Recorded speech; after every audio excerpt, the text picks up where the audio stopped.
स्टोमास थे, स्टोमास में से क्या हो गया, यहाँ पे आपको कंफ्यूज कहाँ करेंगे, यहाँ पे कंफ्यूज करेंगे फ्लेम से।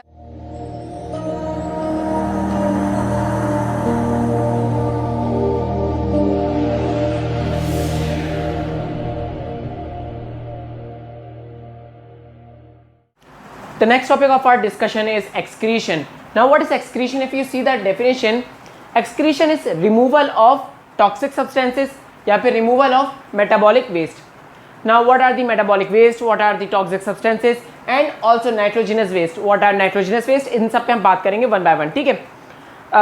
अकॉर्डिंग टू योर एमकेट क्या चीज़ इंपॉर्टेंट है, आपको ये बात पता होनी चाहिए कि नाइट्रोजनस वेस्ट हम कहते किसे हैं।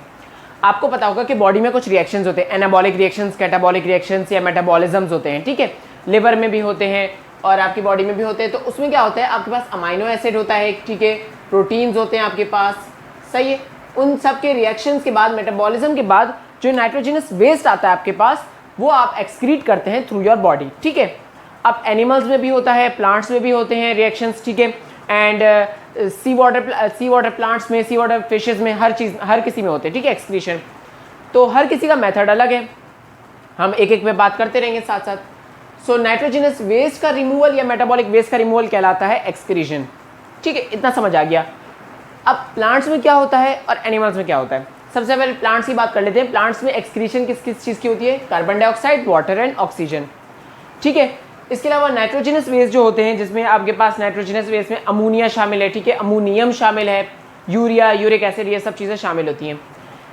होता क्या है, कार्बन डाइऑक्साइड, वाटर और ऑक्सीजन, ये तो नॉर्मली आपको पता है किस तरीके से एक्सक्रीट आउट होते हैं, ठीक है। अगर आपके पास ट्रांसपायरेशन हमने जैसे भी पढ़ा था, ठीक है, स्टोमास थे, स्टोमास में से क्या हो गया था, वाटर वेपर्स बन के निकल गए थे, ठीक है, वाटर वेपर्स बन के निकल गए थे। लेकिन अगर यहाँ पे अगर आपके पास कोई प्लांट है जो कि ऐसी जगह पर है जहाँ पे बहुत ज़्यादा रेनफॉल होती है, जैसे मैंने अभी समझाया, तो वहाँ पे क्या होगा, वहाँ पे इस तरीके से हाइड्रोथोड्स बने हुए होंगे और वहाँ से ड्रॉपलेट की फॉर्म में वाटर निकल रहा होगा। इस कंडीशन को हम क्या कहते हैं, गटेशन कहते हैं, जैसे कि मैंने बताया अभी तक, ठीक है, ऑस्मोरेगुलेशन में इसको हम गटेशन कहते हैं। So this type of excretions happens in plant. इसके अलावा नाइट्रोजनस वेस्ट जो प्लांट में से निकलता है, उसका क्या होता है, आपको पता है कि प्लांट जो है, ठीक है, या आपके पास फॉर एग्जाम्पल एक प्लांट है, यहाँ पे इसकी क्या होती है, सॉइल होती है। अब सॉइल को क्या चाहिए होता है, सॉइल को चाहिए होता है नाइट्रोजनस वेस्ट, ठीक है। तो प्लांट का जितना भी नाइट्रोजनस वेस्ट है वो यहाँ जाके रिसाइकल हो जाता है। तो प्लांट का नाइट्रोजनस वेस्ट बेसिकली रिसाइकल हो जाता है, एक्सक्रीट आउट होने के बाद वापस रिसाइकल हो जाता है। प्लांट ईजी था। एनिमल्स की अगर हम बात करें तो एनिमल्स में किस तरीके की एक्सक्रीशन होती है, लोअर एनिमल्स हों, फिशेज हैं या फिर आपके पास बर्ड्स हैं, हर किसी में डिफरेंट टाइप की एक्सक्रीशन या एक्सक्रीटरी प्रोडक्ट होता है, ठीक है। अब बात करते हैं अगर एनिमल्स की, तो एनिमल्स में वैसे तो बहुत सारे नाइट्रोजनस प्रोडक्ट्स होते हैं, लेकिन 3 की हम बात करें, that is ammonia, urea and uric acid. क्यों?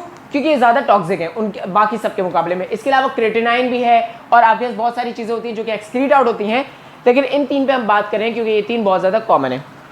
अच्छा, अमोनिया जो है वो बहुत टॉक्सिक होता है, अमोनिया बहुत डेंजरस होता है। तो अमोनिया के लिए क्या करते हैं, अमोनिया को करते हैं डाइल्यूट, किसके साथ डाइल्यूट करते हैं, वाटर के साथ। अब आपको ये चीज़ याद होनी चाहिए कि ammonia is soluble in water, ये सवाल आपसे पूछेंगे, ammonia is soluble in water. अब एक चीज़ खतरनाक है, कंसनट्रेटेड, अब वाटर में वो सॉल्युबल है, तो क्या होगा, ये वाटर के साथ मिलके एक्सक्रीट आउट हो जाएगा। आपके ख्याल में कौन से ऐसे एनिमल्स हैं जिनके पास पानी ज़्यादा होता है? बिल्कुल सही, सी एनिमल्स या एक्वाटिक एनिमल्स जो कि आपके पास समंदर में होते हैं, दैट इज आपके पास फिशेस, ठीक है। तो फिशेस में क्या होता है, फिशेस में रिलीज होता है ammonia, it could be either through gills या फिर इनके एक्सक्रीटरी प्रोडक्ट्स के थ्रू।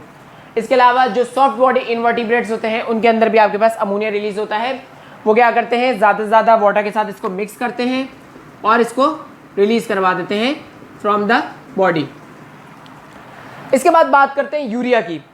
यूरिया जो है ये टेरेस्ट्रियल एनिमल्स जो कि लैंड पे रहने वाले एनिमल्स होते हैं उनमें एक्सक्रीट आउट होता है। यूरिया की एक और ख़ास बात जो कि एमकेट में बहुत ज़रूर पूछी जाती है वो ये है कि it is 100,000 times less toxic या लेस डेंजरस देन अमोनिया, ठीक है। तो इसमें वाटर डाइल्यूशन की ज़्यादा ज़रूरत भी नहीं है और ये ज़्यादातर सॉल्यूबल होता भी नहीं है। यूरिया क्या होता है, फिर यूरिया आपके टेरेस्ट्रियल एनिमल्स में से, अगर टेरेस्ट्रियल एनिमल में आपके पास ह्यूमन भी है, ठीक है, मैन, मैन अगर आ गया आपके पास, ठीक है, इनमें यूरिया रिलीज होता है। इसके अलावा last thing is uric acid.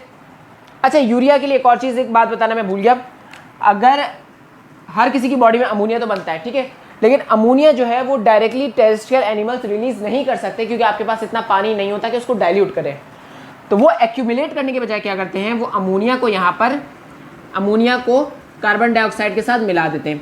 जब अमोनिया कार्बन डाइऑक्साइड के साथ मिल जाता है तो ये बनता है यूरिया, ठीक है, जो कि यूरिया साइकिल भी आएगी, आगे जाके हम पढ़ लेंगे। अभी क्या करते हैं, यूरिया बना लेते हैं और यूरिया फिर रिलीज कर देते हैं बाहर। इस पूरे प्रोसेस में आपके पास यूज होता है एक एटीपी, ठीक है। तो ये सारी इंपॉर्टेंट बातें जो आपने याद रखनी है। वाटर सॉल्युबल है अमोनिया, अगर अमोनिया कार्बन डाइऑक्साइड के साथ मिल जाए विद एटीपी यूज तो यूरिया बना लेगा, ठीक है। Last thing is uric acid. अब यूरिक एसिड किन में रिलीज होता है, यूरिक एसिड रिलीज होता है बर्ड्स में, ठीक है। मैं इस तरीके से बना रहा हूँ, बर्ड्स आप समझ जाएं, मैं ज़्यादा अच्छी डायग्राम बना नहीं सकता इतनी, लेकिन खैर यूरिक एसिड जो है ये यूरिया से भी ज़्यादा लेस टॉक्सिक है और इसमें और भी ज़्यादा पानी की ज़रूरत कम है, ठीक है। और यूरिक एसिड किस में होता है, ज़्यादातर फ्लाइंग बर्ड्स में, ठीक है। इसके अलावा इंसेक्ट्स में और बर्ड्स में आपने देख लिया, ठीक है। तो ये बात आपने याद रखनी है कि यूरिक एसिड जो है वो बर्ड्स और इंसेक्ट्स में रिलीज होता है, एक्सक्रीट आउट होता है। यूरिया आपके पास टेरेस्ट्रियल एनिमल्स, मैमल्स या फिर ह्यूमंस में और शार्क्स में, हाँ शार्क्स में भी आपके पास क्या होता है, यूरिया रिलीज होता है, ठीक है। And the last thing is आपके पास अमोनिया किस में रिलीज होता है, फिशेस वगैरह में रिलीज होता है। अब हम पढ़ते हैं one by one excretion in each animal, या ईच एनिमल तो नहीं कहेंगे, ईच स्पीशीज जो कि आपको बुक में दी हुई है उस पर बात करते हैं। सबसे पहले दिया हुआ है hydra, then planaria, earthworm and cockroach. देखिए हाइड्रा बहुत सिंपल है, आपको याद ये रखना है एक्सक्रीट आउट कौन सा सब्सटेंस हो रहा है, किस तरीके से हो रहा है और कहाँ से हो रहा है, ठीक है, ये 3 बातें याद रखनी है। अब हाइड्रा में क्या हो रहा है, बाय सिंपल डिफ्यूजन हो रहा है। डिफ्यूजन का मतलब है थ्रू सेल्स हो रहा होगा, उसका कोई इशू नहीं है। और डिफ्यूज हो क्या रहा है, अमोनिया हो रहा है। सिंपल डिफ्यूजन, थ्रू सेल्स और अमोनिया, ये 3 चीज़ें आपने याद रखनी है, हाइड्रा में होता है।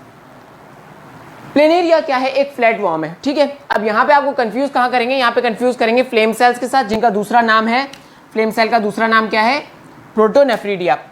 खेलेंगे क्या आपके साथ, आपको पूछेंगे कि प्लेनेरिया में एक्सक्रीशन कहाँ से होती है। एक्सक्रीशन होती है एक्सक्रीटरी पोर से, लेकिन एक्सक्रीटरी सब्सटेंस जो है वो बनता है फ्लेम सेल में या रीएब्जॉर्ब होता है फ्लेम सेल में, ठीक है। फ्लेम सेल का दूसरा नाम है प्रोटोनेफ्रीडिया। तो अगर आपसे पूछें कि कहाँ पर एक्सक्रीटरी सब्सटेंस रीएब्जॉर्ब होता है या बनता है या फिर स्टोर होता है, आपने नाम लेना है फ्लेम सेल। लेकिन कहाँ से निकलता है तो आप बोलेंगे एक्सक्रीटरी पोर। क्या निकलता है, तो अमोनिया आके स्टोर होता है तो अमोनिया ही निकलेगा या फिर यूरिन निकलेगा, ठीक है। अर्थवर्म की बात करते हैं। अर्थवर्म में भी आपके साथ यही करेंगे। अर्थवर्म में भी आपके पास एक टर्म दी हुई है मेटानेफ्रीडिया, ठीक है। मेटानेफ्रीडिया कहते हैं एक सेगमेंट को, ठीक है, जिसके अंदर आपके पास सीलोम भी है, ठीक है। सीलोम कहते हैं डाइजेस्टिव ट्यूब को, ठीक है। डाइजेस्टिव ट्यूब इस तरीके से बनी हुई होगी और उसके अराउंड बहुत सारी कैपिलरीज होंगी, ठीक है। कैपिलरीज का मतलब ब्लड कैपिलरीज। होता क्या है, सीलोम में से जब डाइजेस्टिव जो चीज़ें निकल रही होती हैं, जो वेस्ट प्रोडक्ट निकल रहा होता है, तो कैपिलरीज एब्जॉर्ब करती हैं, ठीक है। अब अगर आपसे सवाल पूछेंगे कि अर्थवर्म में एक्सक्रीशन होती कहाँ से है, तो मेटानेफ्रीडिया नहीं बोलना, आपने बोलना है थ्रू नेफ्रीडियोपोर। यहाँ पे पोर्स होते हैं, नेफ्रीडियोपोर्स, ठीक है। हर सेगमेंट की अपनी एक्सक्रीशन होती है, उस नेफ्रीडियोपोर से एक्सक्रीशन होती है। क्या एक्सक्रीट होता है, यूरिन एक्सक्रीट होती है। लेकिन रीएब्जॉर्प्शन कहाँ होती है, मेटानेफ्रीडिया में, ठीक है, कैपिलरीज में रीएब्जॉर्प्शन होती है। यहाँ कंफ्यूज नहीं होना। Same goes for cockroach. Cockroach में मौजूद होते हैं आपके पास मेल्फिजियन ट्यूब्यूल्स। अब मेल्फिजियन ट्यूब्यूल्स जो होते हैं वो ब्लाइंड ट्यूब्यूल्स होते हैं, इस तरीके से ट्यूब्यूल्स होते हैं ब्लाइंड, ठीक है। लेकिन यहाँ पे एक्सक्रीशन नहीं हो रही आपके पास ऊपर से गट आ रही है, ठीक है। इस गट का नाम हमने रखा था मिड गट और इसके आगे जा रही थी हाइंड गट। मिड और हाइंड यानी कि मिड पहले वाली, मिड बीच में और हाइंड यानी कि बाद में। यहाँ से जब सब्सटेंस निकल रहा होता है तो रीएब्जॉर्प्शन कहाँ होती है, मेल्फिजियन में होती है। तो reabsorption in Malpighian, excretion in rectum, ठीक है। आसान काम है, भूलना नहीं है आपने। रिलीज इसमें क्या होता है, इसमें रिलीज होता है uric acid. So that's all about excretion in different species. अब हम मैन की बात करते हैं।